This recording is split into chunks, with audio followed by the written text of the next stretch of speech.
the people that are not LGBTQ, but they want like to be inclusive, listen and love. We need to love. What would I want to be treated in that situation?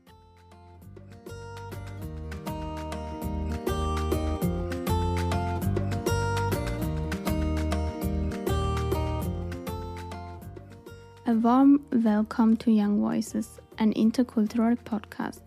We are Young at Mission 21, and with this podcast, we want to give young people from all over the world a voice. Thanks to everyone for joining us on this journey to listen, learn, and grow together.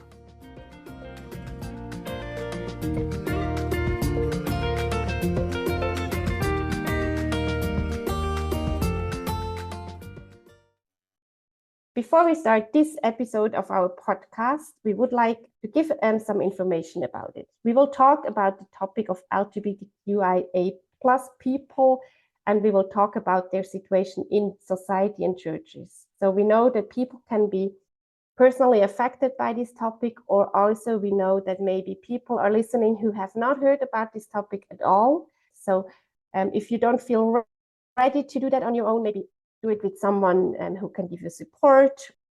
Thanks for joining. Here are Barbara and Seraina calling from Basel and Lucerne in Switzerland. And we are very happy to welcome our guest, Mónica from Mexico. She is a former youth ambassador and still engaged in the Mission 21 international network. Currently, she is on the Gender Advisory Board of Mission 21. And also, Mónica is active in the field of human rights, gender studies, and theology. Hello, Barbara. Hello, Seraina. Thank you for the invitation. I am really happy to be here with you. As I said, you are from Mexico, but where are you calling from? Yes, I'm from Mexico, and I'm calling from Mexico City. That's our capital. I can imagine that Mexico City is a very loud, crowded city with a lot of traffic. Yes.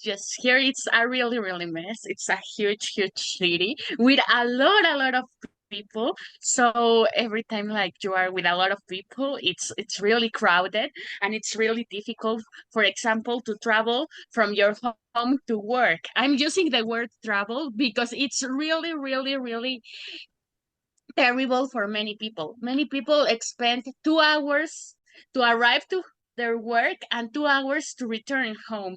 That's 4 hours of the day only in transportation for work, not for anything else. So how long are you traveling? Are you working from home or are you traveling to your work? No, I'm working from home. I'm in home office, so I spend good. 0 hours. That's a privilege in this context. Well, this sounds really crazy. You don't feel safe when you are traveling or walking around in the city of Mexico? No, I don't feel safe, but not only about like pollution or like about cars, but also about a lot of problems of being a woman in Mexico City, because harassment is like the common way we live. If you are like in subway, or if you are in a bus going to work, it's really difficult to have a secure space. Not mattering that we have like division between subway, we have an exclusive subway for women. That doesn't mean that men will choose this subway and will harassment also in this subway or in this secure space. So it's really problematic also harassment here.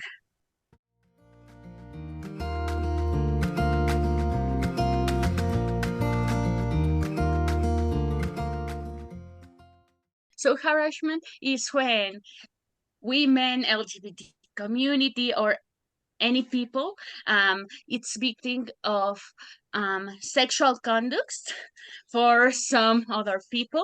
It's really common that it's men harassment women, and it's also like, for example, in Mexico, it's having like some kind of contact, but also like having much more terrible things, like for example that men start masturbating themselves in public transport, or for example that they yes yes, that will be almost in other countries or in other special spaces, like sexual abuse or something even worse, that only harassment. But here in Mexico, like teenage or also women like end up saying that this is harassment because we have a context of a huge violence against women. So harassment is like any aggression that you have in public transport that is with sexual connotations.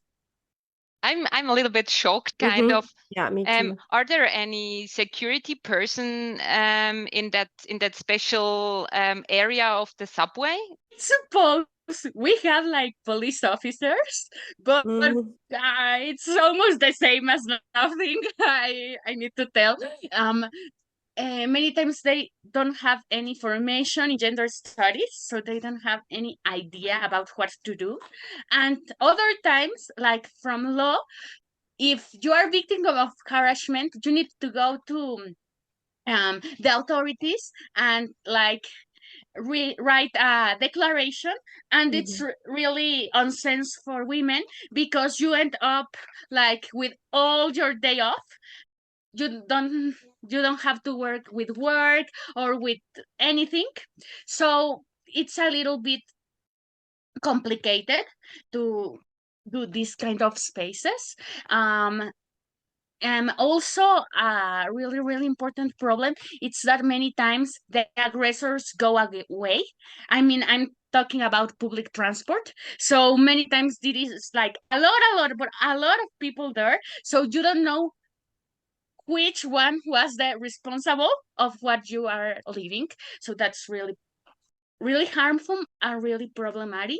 That's why many young women are like having course of self-defense, for example, or many other ways to survive this.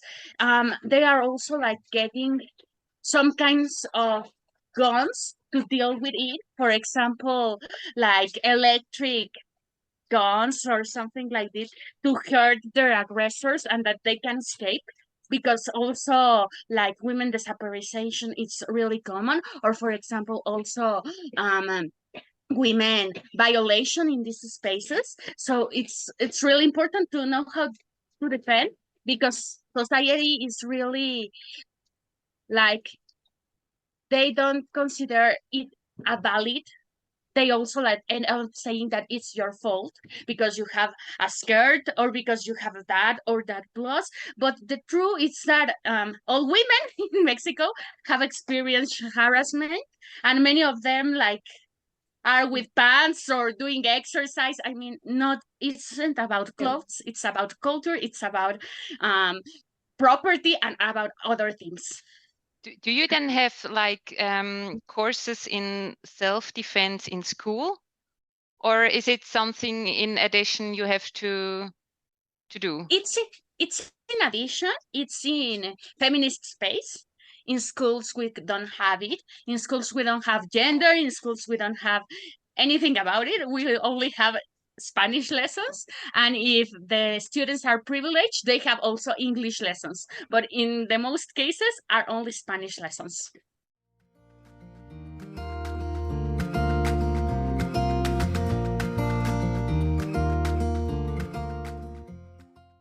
What do you like most then about Mexico or about Mexico City? I actually love living here. It's difficult, but I love it. Food is delicious. You have food in all the corners in every hour of the day. So if you are hungry, like in 11 o'clock at night, you can go out and you will have some tacos to eat. Tacos like is a typical dish here with tortilla, that's from corn, and with some meat. So it's really really beautiful having all things to eat, and it's the food isn't so expensive that like you can have 4 or 3 tacos for 100 pesos. This will be like $5 or something like that. So you end up eating like in an affordable money task for almost every people here. And also like I love like the culture. I love like to having dance spaces, or also to being enjoyable all time, to having like here is like all the time noise, not only noise for the street but also noise for the people. For example, teenagers laughing a lot in the middle of the street, or almost adults like having a great time, speaking huge, very very loud in the street. So this I really love it. So if you want like to stay quiet, you don't come to any Latin America country, but because you will have a really terrible experience. So this is kind of a disclaimer for traveling to Mexico. Be aware that it's gonna be like noisy and loud.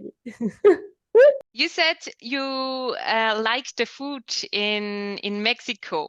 What is your favorite food? Yes, I sent a photo about a soup. This is a mushroom soup. Um, it's like mushrooms, but we also add it like flor de calabaza. Flor de calabaza is a flower of the squash. So we eat it, so we put it. We also put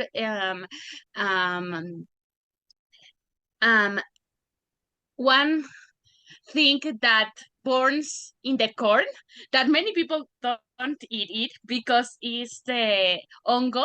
I don't know how to say hongo in English.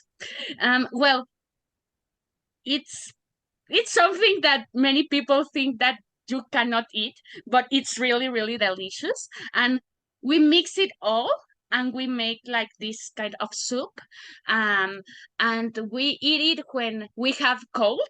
Well, here like in Mexico City, for us cold is being 11 Celsius degree. I mean, for you that's not cold, but we are freezing here with that temperature. And we love it because it's really hot. We used to eat it with coffee, with a special coffee. This is a coffee that it's made with piloncillo.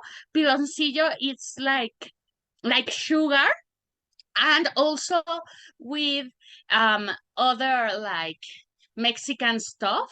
So this is also like to be with freezing, so we have it hot and with the soup that is hot. And we like it to go, for example, to some spaces with a lot of trees. Here in Mexico City we have like some secure spaces with trees, and we end up like having a a meeting in weekends, for example, with friends, to enjoy our free time. So this soup is also a typical soup in Mexico. Yes, it's really common. It is common in the center of the country, in Mexico City, also in Morelos, especially in Cuernavaca, in the climates that are a little bit cold for us. So this is like a soup that you can have it hot, so it can be really useful if you are freezing. And also that it's common in spaces in which indigenous people live, because this is a plate that it's used to being with indigenous culture. It has corn, it has mushrooms, it has a lot of vegetables. You don't have meat in this soup, so these are some characteristics associated with indigenous communities here. Wow, I would like to try this soup. Maybe you can send us the recipe. Yes. Yes, I can try to find it. I think that you can have it.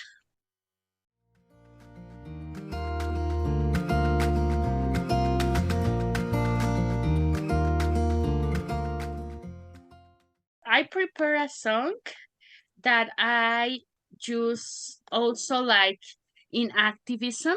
It's a really important song. It's from Vivir Quintana. Um, we consider it a feminist hymn, our feminist hymn. We have it in all the strikes, in all the representations, because it's a reinterpretations of our national hymn, and also because it's talking about really powerful women all over the country, and also it's recognizing women which are disappeared, and also with their own names, that it's really strange. It's general notice like the women that has disappeared only this way, but she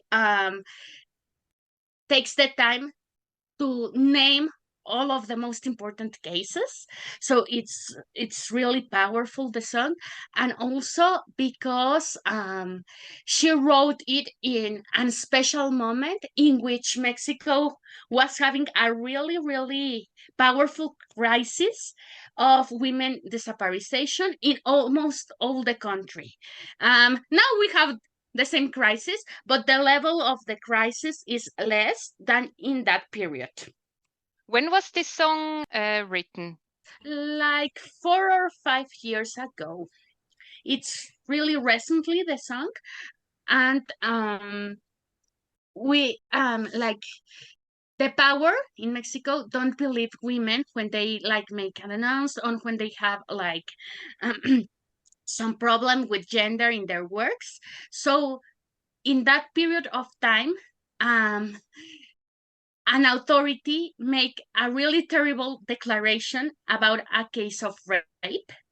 So all the women were really, really furious.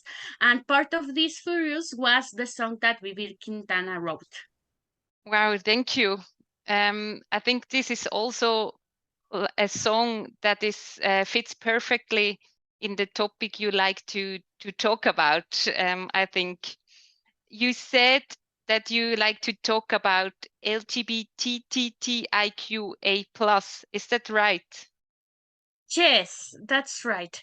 And I want to talk about that theme because I think that especially in churches, it's really uncommon to talk about it in a way that help people. So I think it would be very helpful if you could start or give us a definition or like explain the word LGBTQIA+, that our listeners coming, I guess, from all over the world can understand what we're talking about. Yes, you are totally right. Okay, so L is from lesbians. That is women that have sex or that have some kind of romantic interaction with other women. We also have gay, that will be men that have sexual or romantic interaction with other men. We have bisexual, that is people that only get in love of other people or that get in love two or more genders. I am going to say it that way to respect trans identities. Bisexual is not only liking both men and women. Many like bisexual people like women and non-binary persons, for example, or women and trans persons. So it's really important to make this distinction. We also have pansexual people, that it's people that isn't interested in the gender of the people, but it's interesting about generating a relationship with the people. We also like have trans community. The trans community, like, it's have a lot of identity that can be trans men, trans women, or many people that defines as non-binary. They also assume their identity as part of trans community, and other non-binary people assume a separate identity from trans community. So this is important to say. When we are talking with an LGBTQIA plus member, it's really important to ask, for example, what is the way that you want to be called, or how can I refer to you? Because we can assume a lot of things of how people interact with ourselves, but many people don't like their pronouns, or many people use other pronouns. For example, in Spanish, I will say ella, él, y ella. In English, I will say he, she, or they. They as a non-binary pronoun in which we are referring to one person that wanted to be called something different from she or he. So this is really strange for grammar, because grammarly we are speaking of they in plural, but many people that it's only one wanted to be called this way. So it's like important to ask, and to always have like to always be learning, because many times we are going to have a mistake. That's okay. The problem is when we do it like in purpose. That, for example, we know that this person is referred as they, and we start calling him she, for example. This is really violent if we do it consciously. If we do it like because our language tools are limited, okay, no problem, but we have to be conscious of that. Actually, in the German language, we don't have an additional pronoun. I think in our language, in the German language, we still have to work on it to make it more inclusive, I think.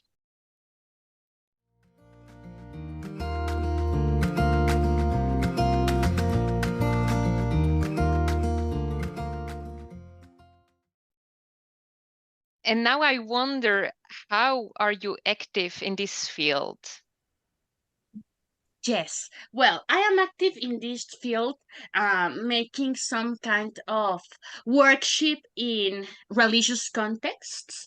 For example, in churches. I also am active in this way, like writing queer theology in my context.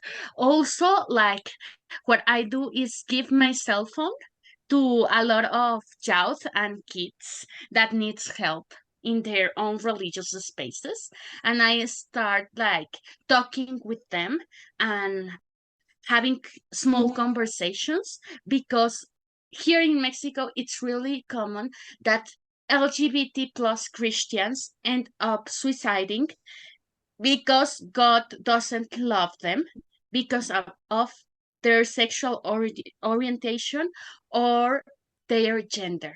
So this is really common, for example, in Pentecostal and neo-Pentecostal churches, but also in Catholic spaces, because all that they know is to be rejected by the pastor, by the priest, or by any religious authority, but also for their community. When you open yourself as LGBTQ plus, you end up in a really difficult space in which you end up without community. You are kicked up church, definitely.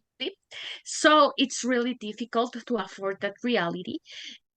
And this is even worse when you believe. When you don't believe, it's some kind more easy, because you say, okay, I don't go, better for me.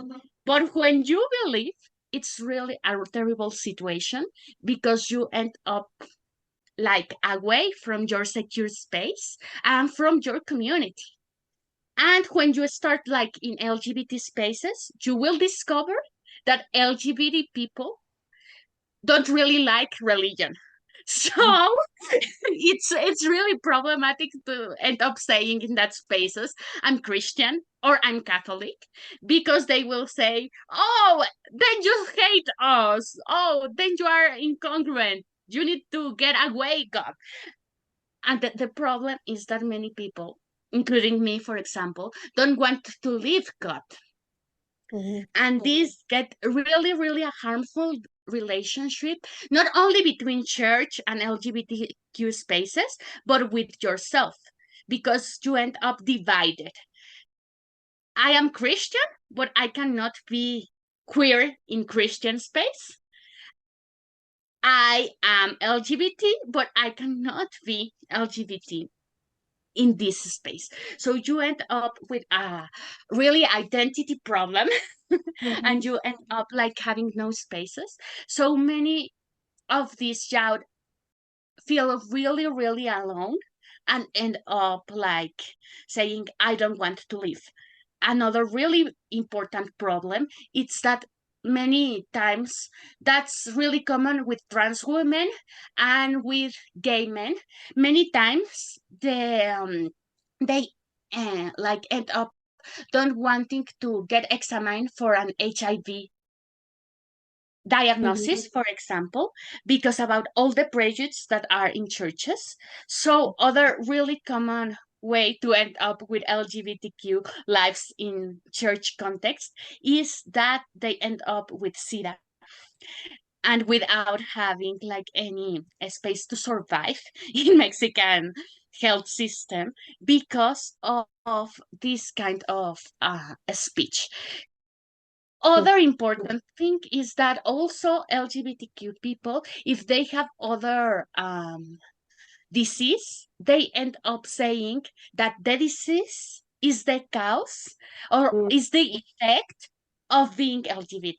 For example, I have lupus.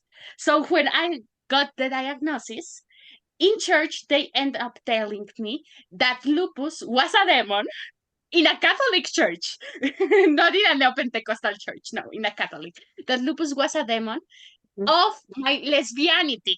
So I need to end up with my lesbianity so that I can be cured of lupus. This is terrible. I'm so sorry to hear. Yes, because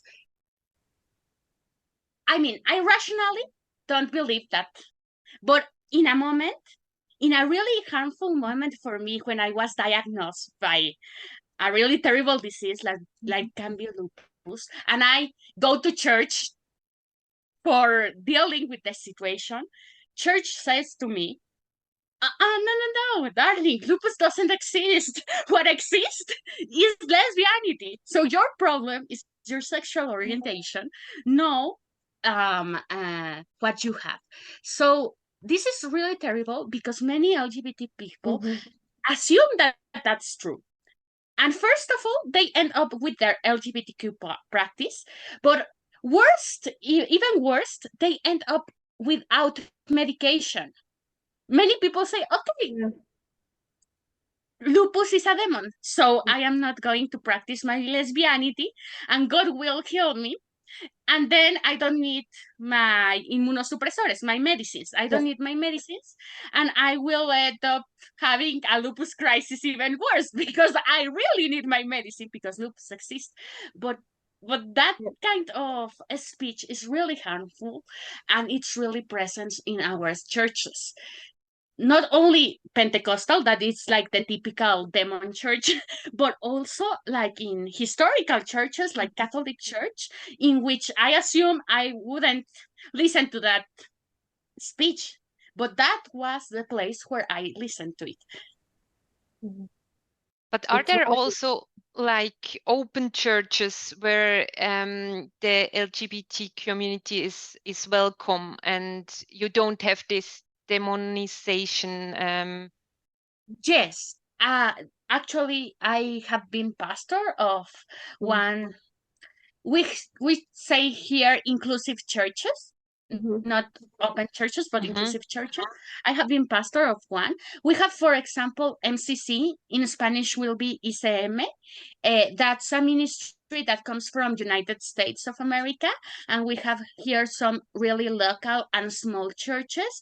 We also have some neo-Pentecostal and Pentecostal inclusive churches. These are really, really small churches. In many of these churches, being LGBTQ, it's right, but we have a problem with women. Many times women can afford roles of power in that spaces, or for example, in inclusive churches of Catholic Church, many times they are against women ordination.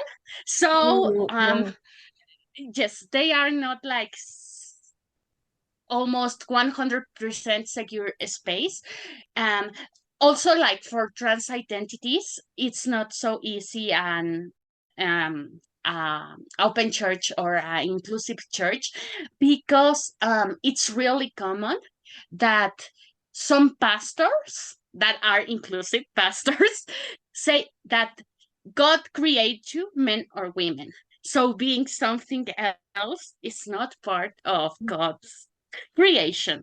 So this is really harmful for trans identity. So yes, they are like kind of secure spaces, but they have a lot of things that we need to change so that we can guarantee a really secure spaces for all people. It's a very hot topic, I think, in the international context, like you describe in Mexico. I mean, also in Europe, in Switzerland, we're not facing, I guess, the same intensity, but still, for sure, there are still a lot of problems. So, for example, in our state, you cannot register in non-binary, so you just can register as a woman or a man. It's not possible yet.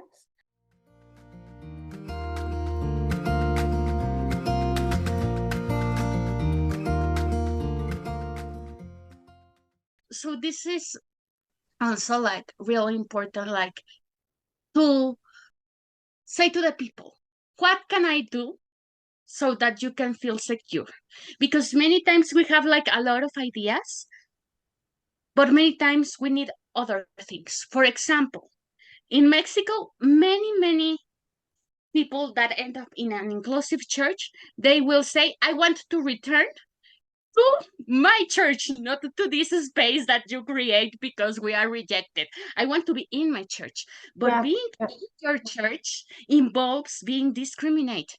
So many people, what they really want is to return to their churches. So they want that the pastor or the priest receives them and say, okay, go in, and I am not going to judge you. Many of them, what they say is, I want to have communion, for example, in Catholic Church, without being judged. For example, being a trans woman and being in the line for communion, and that the priest doesn't say to you, you cannot afford communion because you are trans, that you can receive it. This involves a really different kind of society, because I, as an LGBT inclusive pastor, I cannot say to that pastor, okay, you're going to give to fulanita de tal community. I cannot do that. I would love to do it, but he will kick me out. He will say me, go away, please don't say me that. So we also need to make a social change. That's why it's also for me really important, like, to speak about it, and also to be openly lesbian in some religious spaces. For example, if a priest invites me to a conference, he knows that I am going to say in a point of the conference, I'm lesbian and God's love me.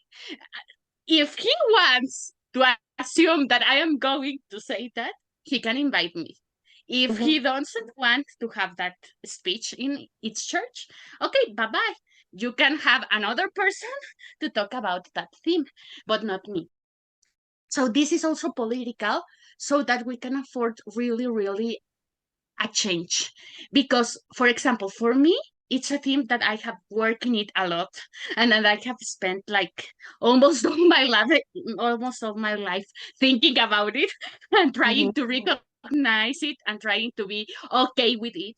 But for many people, especially young, I am saying young because many times you discover your sexuality when you are really young.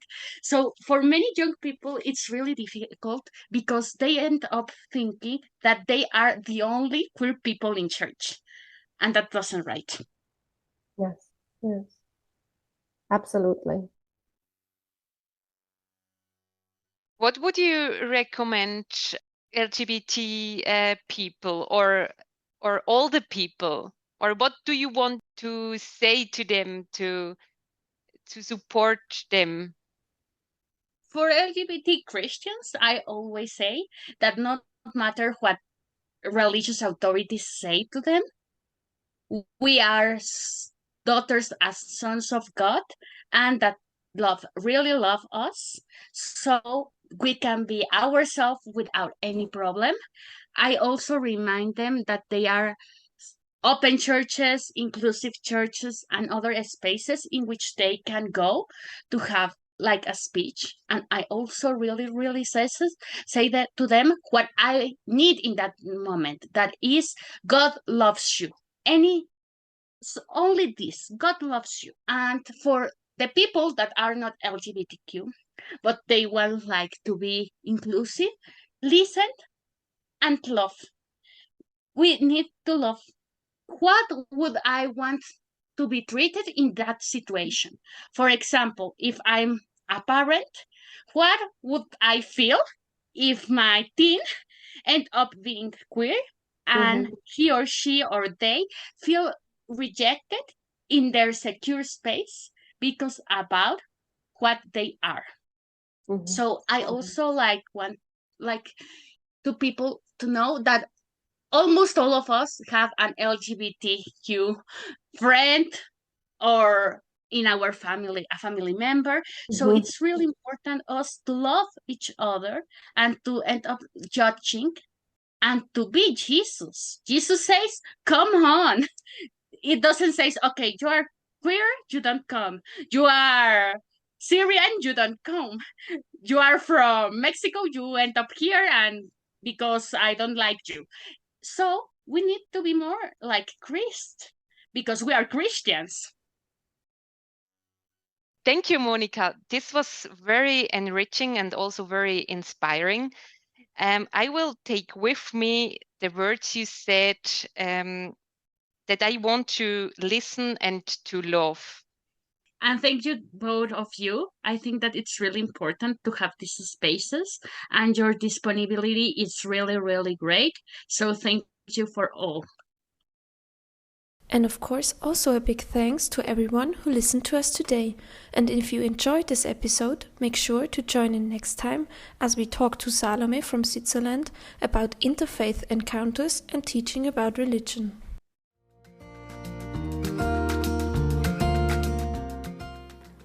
Have a good time, and if you haven't already, follow Young Admission 21 on Instagram and Facebook, where you can learn more about us and our projects. There you also have the opportunity to ask questions to our podcast guests. And don't forget, always listen to the voices around you.